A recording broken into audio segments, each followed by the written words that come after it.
Hello everyone. In today's lecture we are going to discuss the next part, that is contributions of different scientists in the field of microbiology. So various scientists have contributed towards the microbiology. Some of those scientists we are going to discuss in this particular lecture. Okay. Starting with the first scientist, that is Antony van Leeuwenhoek.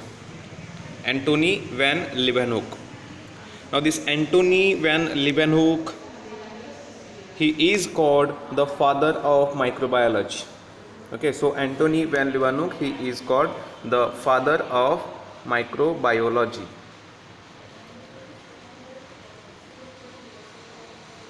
He is called the father of microbiology. Okay, now this Antony van Leeuwenhoek, he was a Dutch, actually he was a merchant, draper म्हणजे he was a cloth merchant in Holland.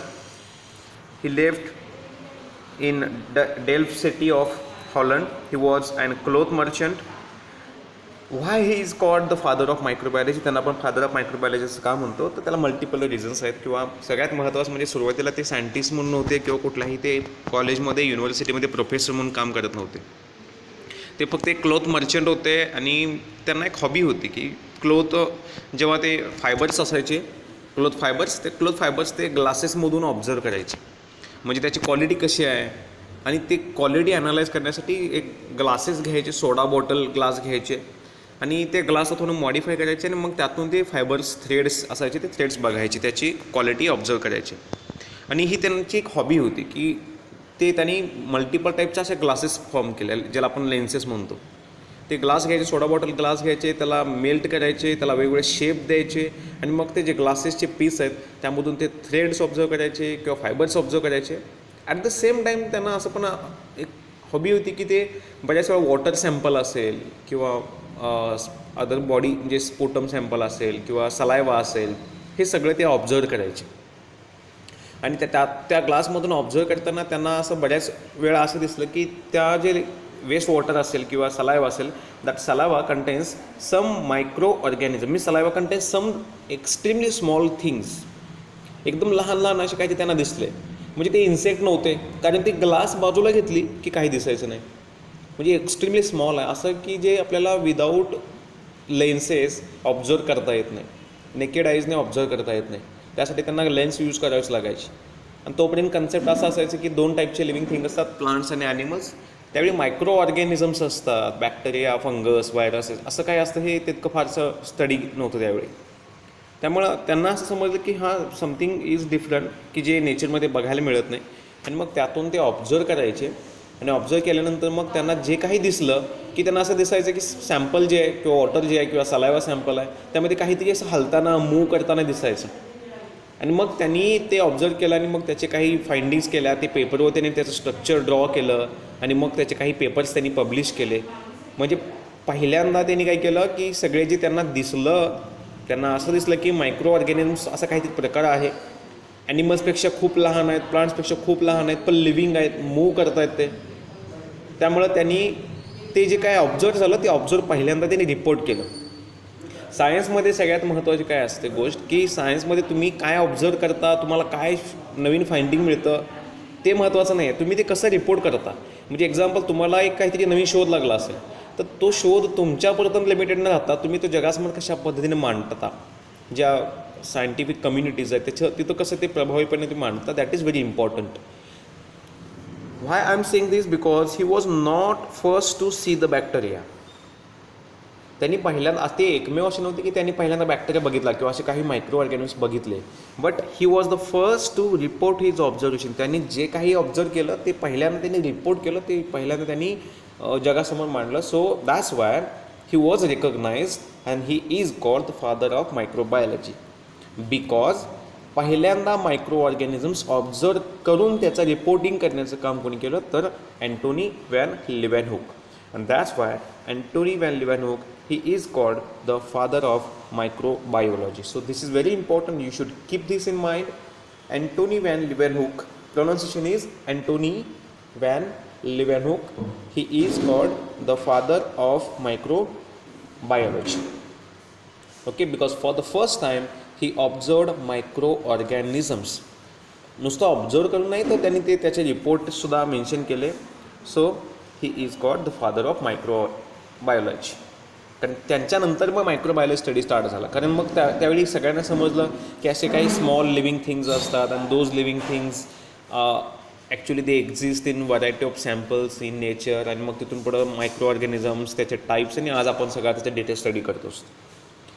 As I already mention, हे has an hobby of grinding the lenses. म्हणजे glasses घ्यायचे ते glass काय करायचे, grind करायचे आणि मग ग्राइंड करून त्याला वेगवेगळे शेप द्यायचे आणि ते शेप देऊन त्यातून ते असे व्हरायटी ऑफ सॅम्पल्स किंवा थ्रेड्स असतील, फायबर्स असतील, ते ऑब्झर्व करायचे. सो त्यांचा जो बिझनेस होता क्लोथचा, त्यात त्यांना थ्रेड्स ऑब्झर्व करायला लागायचे. सो सिमिलरली ते सॅम्पल्स ऑब्झर्व करायला लागले आणि सॅम्पलसाठी जी लेन्स लागायची ती सगळ्यात महत्त्वाची म्हणजे लेन्स ते स्वतः प्रिपेअर करायचे. आणि मग त्यातून त्यांनी काही मायक्रोस्कोप प्रिपेअर केले. So he started preparing some lenses, that is microscope of that time. पहिल्यांदा त्या टाईममध्ये त्यांनी मायक्रोस्कोप नावाचा एक कन्सेप्ट आणला. त्यांनी एकूण he made total of 419 lenses. आज आपण जे कंपाऊंड मायक्रोस्कोप बघतो असे 247 compound microscopes with magnifying power of 40 to 270 times. म्हणजे कोणताही ऑब्जेक्ट आहे 40 times to 270 times magnification power असलेला असा त्यांनी कंपाऊंड मायक्रोस्कोप अराउंड 247 तयार केले. म्हणजे आपण असं म्हणू शकतो की मायक्रोस्कोप किंवा कंपाऊंड मायक्रोस्कोप त्यांच्यापासून स्टार्ट झालेलं. Okay, so Antony van Leeuwenhoek. Now this Antony van Leeuwenhoek, the microscopes used by him was not a compound microscope but simple magnifying lens glasses. म्हणजे काय, त्यांनी सिम्पल मॅग्निफाईंग ग्लासेस, म्हणजे जसं मी तुम्हाला सांगितलं की लेन्सेस घ्यायचे आणि लेन्सेसमधून ते काय करायचे, ऑब्झर्व करायचे. So whatever the glasses use by him were simply magnifying glasses. असं नाही की त्याला ऑक्युलर, ऑब्जेक्टिव्ह, बॉडी, मेकॅनिक असते, असं काही नाही. सिम्पल ग्लासेस घ्यायचे, त्याला एका ठिकाणी होल्ड करायचे ते आणि होल्ड करून मग त्यातून ते ऑब्झर्व करायचे. Now let me show you the diagram of microscope use by him. Okay, this is an kind of microscope prepared and use by him. Look at this. हा त्यांनी यूज केलेला पहिल्यांदा मायक्रोस्कोप आहे. ह्याच्यामध्ये इथं जर तुम्ही बघितलात, you will find lenses are fit. म्हणजे एक मेटलची बॉडी आहे, त्याच्यामध्ये इथे त्यांनी लेन्सेस फिट केले. या ठिकाणी ते सॅम्पल होल्ड करायचे. इथं ज्या ठिकाणी जे ऑब्झर्व करायचे सॅम्पल होल्डर तिथे त्यांनी ठेवला होता. आणि मग हा त्यांचा फोकस नॉब होता की ज्यातून ते थोडंफार मॅग्निफाय करायचे, कमी जास्त असं ते करू शकत असायचे. So this was and Leeuwenhoek's microscope, जो त्यांनी प्रिपेअर केला आणि जो त्यांनी यूज केला to observe micro organism. So this is and typical microscope that was used by Antony van Leeuwenhoek in that time. Okay, so the microscope used by him was not a compound microscope but it was a simple magnifying glasses. ते काय करायचे बघा, he used some spheres or bulbs of glasses. ग्लासचे bulbs use करायचे. आणि महत्त्वाचं म्हणजे काय, जे बल्ब असायचे किंवा जे स्पिअर्स असायचे सर्क्युलर, त्यांना शेप ते स्वतःच द्यायचे. हीट करून ते त्या ग्लासला पर्टिक्युलर शेप द्यायचे. ते ग्लासेस किंवा बल्ब जे असायचे त्यातून ते सॅम्पल ऑब्झर्व करायचे. Sometimes those bulbs were filled with water. Magnification power अजून इन्हान्स करण्यासाठी, मोर क्लिअर व्हिज्युअलायझेशन करण्यासाठी sometime those bulbs were filled with water आणि त्यातून ते ऑब्झर्व करायचे. त्यांचं ऑब्झर्वेशन करायचं असेल त्यांना असं दिसलं की smaller the bulb greater the magnification. जेवढा बल्ब स्मॉल असेल तेवढं त्याचं काय असेल, मॅग्निफिकेशन जास्त असायचे. आणि ते जे बल्ब असायचे त्याची magnification power he approximately 2 to 300 times. म्हणजे नुसतं लेन्स पण यूज करायचे, ग्लासेस पण यूज करायचे, पण त्या व्यतिरिक्त ते बल्ब्स किंवा स्पिअर्ससुद्धा यूज करायचे की ज्यांची मॅग्निफिकेशन पॉवर ही 2 टाइम्सपासून 300 टाइम्स या दरम्यान असायची. आणि त्यातून ते मायक्रो ऑर्गॅनिम्स ऑब्झर्व करायचे. आता सगळ्यात महत्त्वाचं काय बघा, 2 टाइम्स आणि 300 टाइम्स म्हणजे मॅक्झिमम 300 किंवा maximum 400 times. This magnification power is not enough to see micro organisms. Micro organisms observe करण्यासाठी ही magnification power it is not suppose to be enough. नाही आहे, यातून आपला ऑर्गॅनिझम बघू शकतच नाही. कारण micro organisms are extremely small. मायक्रोमीटरमध्ये त्यांची साईज असते आणि मग अशा वेळी ते ऑर्गॅनिझम्स ऑब्झर्व करणं खूप डिफिकल्ट होतं. मग प्रश्न असा येतो की मग त्याने एक्झॅक्टली ऑब्झर्व केलं ते कसं केलं. So question arises, how did he saw the bacteria or protozoa. जे मायक्रो ऑर्गॅनिझम्स त्यांनी बघितले ते बॅक्टेरिया का प्रोटोझोआ असायचे. मग प्रश्न असा येतो की ते त्यांनी कसं ते ऑब्झर्व केलं. तर त्याला एक ॲन्सर असा आहे की त्यांच्याकडे एक असा मायक्रोस्कोप होता की ज्या मायक्रोस्कोपला बाकी कुणीही यूज करता, तो मायक्रोस्कोप इथं कोणाला यूज करता येत नव्हता. म्हणजे त्यांनी कसं ऑब्झर्व केलं, इट्स अ मिस्ट्री, म्हणजे अजूनपर्यंत मिस्ट्रीच आहे, अजूनपर्यंत त्याचा आन्सर आपल्याला मिळालेला नाही. बट असं अज्युम केलं जातं की Antony van Leeuwenhoek he had one microscope and that microscope was not allowed to touch by any other once.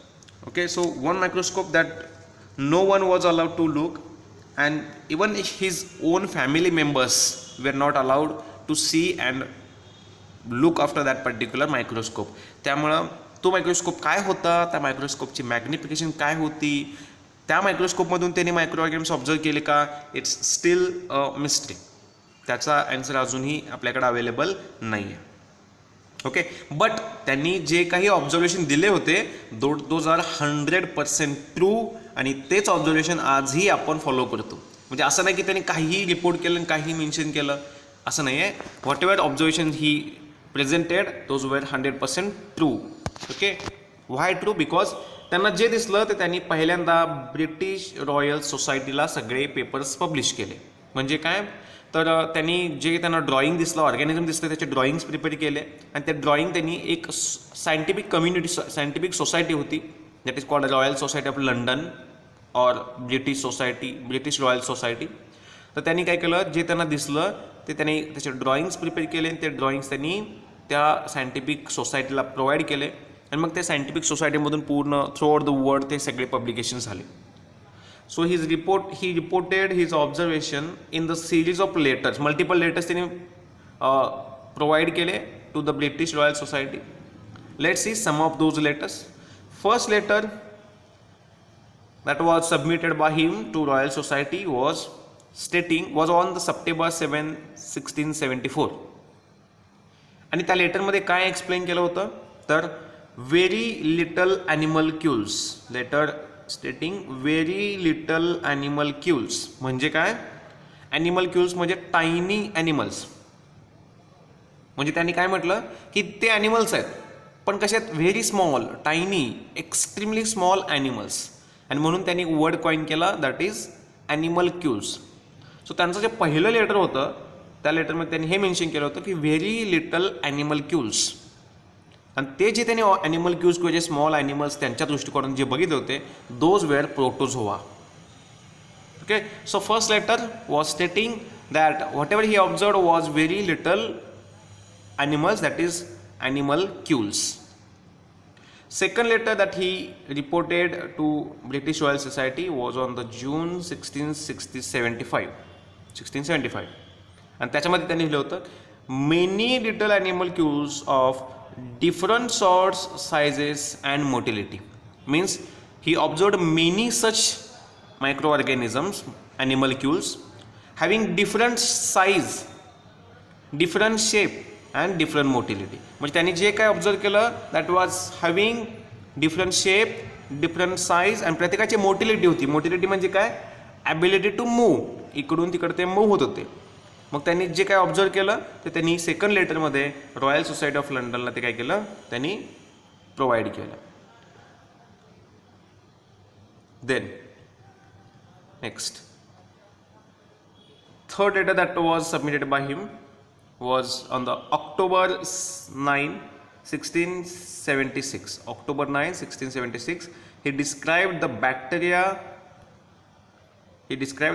to Henry Oldenburg, that Henry Oldenburg was a secretary of Royal Society. So third letter जे त्यांनी royal सोसायटीला forward केलं, that third letter was stating that he described the bacteria, म्हणजे bacteria असतात हे त्यांनी त्या third लेटरमध्ये provide केलं. चौथं लेटर सगळ्यात महत्त्वाचं लेटर त्याचं जे होतं that was in the year 1683. त्या लेटरमध्ये त्यांनी काय दिलं, ही स्केच, त्यांनी ड्रॉइंग केलं, he sketch 3 principal shapes of bacteria. म्हणजे बॅक्टेरियाचे 3 शेप्स असतात. दोज 3 शेप्स आर रॉड म्हणजे ऑर्गॅनिझम सिलेंड्रिकल असतो, स्पियर्स म्हणजे ऑर्गॅनिझम हा सर्क्युलर असतो, रॉडला आपण बॅसिलस म्हणतो, स्पियर्स जे सर्क्युलर असतात त्यांना आपण कोकाय म्हणतो, आणि third that is spirals, third shape that is spiral shape of organism. So he proposed the three principal shapes of bacteria. Those are still in use. आपण आजही तेच शेप यूज करतोय, आजही आपण तेच शेप स्टडी करतोय जे त्यांनी 1683 मध्ये प्रपोज केले होते.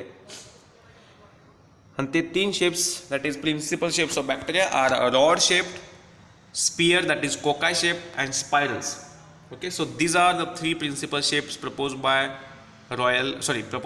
Antony van Leeuwenhoek to the Royal Society of London by using this particular type of microscope. Okay, so this is all about the contribution of Antony van Leeuwenhoek. His death was in 1793. He died in 1793, but till now he was the scientist. Actually, he was the person to present and publish that third category of living thing exists in nature, that is microorganisms. त्यांच्या आधी पण बऱ्याच जणांनी बघितलं होतं, पण कुणीही असं रिपोर्टिंग किंवा फाइंडिंग असे त्यांचे पब्लिश केले नव्हते. यांनी पहिल्यांदा पब्लिश केले आणि त्यामुळे बऱ्यापैकी सायंटिफिक कम्युनिटीला मायक्रो ऑर्गॅनिझम्स असतात, बॅक्टेरिया असतात, त्यांचे शेप्स असतात, ते मोटाईल असतात, हे सगळे कन्सेप्ट त्यांनी पहिल्यांदा प्रूव्ह केले. दॅट्स वाय त्यांच्यानंतर मग मायक्रोबायोलॉजी स्टार्ट झाली. So he is called the father of microbiology. Okay, so these are some contributions of Sir Antony van Leeuwenhoek. Okay, look at this. These are the 3 shapes of bacteria जे Antony van Leeuwenhoek यांनी propose केले होते. 3 shapes. That is first, these are 3 shapes. First, bacillus. Look at this. This is a bacillus. Bacillus, if you see, you will observe that bacillus are rod shaped, means cylindrical असतात. 3 shapes आहेत, rod, Spears आणि spirals. Rods ज्याला bacillus म्हणतो आपण, second आहे ते कोकाय म्हणजे Spears आहेत, आणि तिसरं आहे ते स्पायरल्स. रॉड्स हे सिलेंड्रिकल असतात ज्यांची आपण लेंथ आणि विड्थ मेजर करत असतो. कोका हे स्पेरिकल असतात, स्पियर्स आहेत ते, त्यामुळे आपण त्यांचे डायमीटर मेजर करतो. आणि spiral if you see, these are the spirally arranged organisms. 3 प्रकारचे ऑर्गॅनिझम्स आपण आता बघितलेले आहेत. आणि हेच शेप्स आजही आपण प्रत्येक बॅक्टेरियामध्ये, प्रत्येक मायक्रो ऑर्गॅनिझममध्ये ऑब्झर्व करत असतो. So these are the 3 principal shapes given by Antony van Leeuwenhoek. Okay, so first scientist that he has contributed towards the field of microbiology is Antony van Leeuwenhoek. After Antony van Leeuwenhoek, the next scientist that we are going to start is Edward Jenner. Okay, so Edward Jenner, he was a British physician. He was a British physician. He was a doctor by his occupation. He was a doctor. In 1796, he invented smallpox vaccine. For the first time, smallpox virus against vaccine prepare करण्याचं credit कोणाला जातं तर ते it goes to Edward Jenner. Edward Jenner, a British physician, for the first time he invented a smallpox vaccine. Okay, आता vaccine हा word पण त्यांनीच coin केला. वॅक्सिन का वर्ड त्यांनी यूज केला तर ते वॅक्सिन प्रिपेअर करण्यासाठी जे मटेरियल त्यांनी यूज केलं दॅट वॉज फ्रॉम काऊजमधून त्यांनी ते मटेरियल यूज केलं, आणि त्यामुळं काऊजला लॅटिनमध्ये वॅका म्हणतात.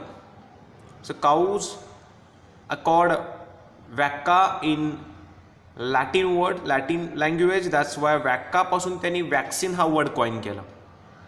Okay, so he invented smallpox vaccine. You should keep this in mind. Who invented smallpox vaccine? It was invented by Edward Jenner.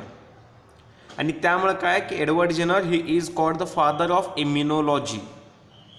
Edward Jenner he is called the father of immunology, ज्याच्यामध्ये आपण immune system of human body study करतो. That branch of science is called as immunology, and the father of immunology is nothing but the Edward Jenner, because for the first time he invented the smallpox vaccine. Okay, so he invented smallpox vaccine and that's why he is called the father of immunology. आता त्यांनी कशा पद्धतीनं ते invention केलं ही एक interesting गोष्ट आहे. How he invented the smallpox vaccine. Okay, कसं इन्व्हेंट केलं बघा. ही ऑब्झर्व दॅट द इंडिव्हिज्युअल्स म्हणजे कोण तर मिल्कमॅन म्हणजे जे काऊज आणि बफेलो जे मिल्किंग करत असतं, ज्याला आपण गवळी म्हणतो, जे मिल्किंग करतात आणि मग काऊपासून किंवा बफेलपासून मिळालेली जी मिल्क आहे ते मिल्क सेल करत असतात. ओके, सो जे मिल्कमॅन आहे ते मिल्कमॅनचे त्यांच्या हातांच्यावर काही लिजन्स डेव्हलप होतात. So he observe that individuals that is milkman develops some lesions on their hand. त्यांना त्यांच्या हातांच्यावर काही लिजन्स होतात. लिजन्स म्हणजे काय, तर बॅक्टेरिया हातावर ग्रो झाले आणि त्यांनी तिथले सेल्स किंवा टिश्यू डॅमेज केले. त्यामुळे काय होतं की तिथं काही एक डॅमेज एरिया दिसतो स्किनवर आणि those are called as lesions, कारण सेल्स तिथे अटॅक केलेले असतात कुणी पॅथोजन किंवा बॅक्टेरियाने. सो त्यांना असं दिसलं की जे मिल्कमॅन आहे जे मिल्किंग करतात तर त्यांच्या हातावर काही लिजन्स आहेत. आता हे लिजन्स डेव्हलप कसे झाले असतील, तर जेव्हा मिल्कमॅन जो असतो तो मिल्किंग करत असतो, जेव्हा तो दूध काढत असतो त्यावेळी जे ॲनिमल्स आहेत त्या ॲनिमलच्या मेमरी ग्लँडला जर एखादं इन्फेक्शन असेल तर ते त्या इन्फेक्शनमधून ते जे बॅक्टेरिया असतील ते बॅक्टेरिया यांच्या हातावर यायचे मिल्कमॅनच्या, आणि ते बॅक्टेरिया दे कॉजेस दे डेव्हलप्स लिजन्स. त्यांना असं दिसलं की लेजन्स त्यांच्या हातावर डेव्हलप होतात. बऱ्याच मिल्कमॅनच्या हातावर असे डेव्हलप होतात. त्याचं रिझन्स सरळ सरळ आहे, ड्युरिंग मिल्किंग मेमरी ग्लँडमधले जे पॅथोजन्स बॅक्टेरिया आहे ते हातावर ट्रान्सफर होऊन हातावर लिजन्स डेव्हलप होतात. ओके, आणि मग त्यांना असं पण दिसलं की त्यांना सुरुवातीला लिजन्स डेव्हलप होतात. सगळ्यात महत्त्वाचं असं आहे बघा, आता सुरुवातीला जे मिल्कमॅन पहिल्या किंवा सुरुवातीला त्यांच्या हातावर असे लिजन्स डेव्हलप होतात, पण नंतर त्यांच्या हातावर लिजन्स डेव्हलप होत नाहीत. म्हणजे याचा अर्थ those milkman letter on gets immunized. ते जे मिल्कमॅन आहेत त्यांच्या हातावर ते बॅक्टेरिया ग्रो होतात आणि ते इम्युनाइज होतात. आता इम्युनाइज होतात म्हणजे काय बघा, वॅक्सिनचं प्रिन्सिपल सांगतो मी तुम्हाला थोडक्यात काय होतं. जेव्हा बॅक्टेरिया समजा पहिल्यांदा आपल्या बॉडीमध्ये आला, कुठलाही पॅथोजन बॅक्टेरिया असू दे किंवा व्हायरस असू दे, पहिल्यांदा बॉडीमध्ये आला की आपल्या बॉडीमध्ये इम्युन सिस्टीम आपली ॲक्टिव्ह नसते आणि मग तो पॅथोजन जो आहे बॅक्टेरिया व्हायरस जो आपल्या बॉडीमध्ये येतो, मल्टिप्लाय होतो आणि मग आपल्या बॉडीमध्ये डिसीज डेव्हलप होतो. म्हणजे इन्फेक्शन होतं, बॅक्टेरिया एंट्री झाली म्हणजे इन्फेक्शन झालं आणि नंतर बॅक्टेरिया मल्टिप्लाय होतो आणि मग त्याच्यातून काय होतं, डिसीज डेव्हलप व्हायला लागतो. करेक्ट. डिसीज डेव्हलप झाल्यानंतर सेकंड टाईम, आता समजा आपण त्यातून क्युअर झालो, ट्रीटमेंट केली आणि आपण क्युअर झालो. क्युअर झाल्यानंतर काही दिवसांनी समजा पुन्हा तोच बॅक्टेरिया आपल्या बॉडीमध्ये आला. आता मात्र आपली बॉडी कशी असते, आपल्या बॉडीला त्या बॅक्टेरियाचं नेचर समजलेलं आहे, स्ट्रक्चर सगळं समजलेलं आहे. सो आपली बॉडी आता इमिजिएटली इम्युन रिस्पॉन्स डेव्हलप करते आणि मग त्यावेळी विदाऊट ट्रीटमेंट आपल्याला ते इन्फेक्शन जे आहे त्याच्या डिसीजमध्ये कन्व्हर्जन होत नाही. म्हणजे सेम बॅक्टेरियाचा पुन्हा बॉडीमध्ये आला तर आपली बॉडी त्यावेळी ॲक्टिव्ह झालेली असते, इम्युन रिस्पॉन्स ॲक्टिव्ह झालेला असतो आणि आपल्याला तो सेकंड टाईम डिसीज डेव्हलप होत नाही.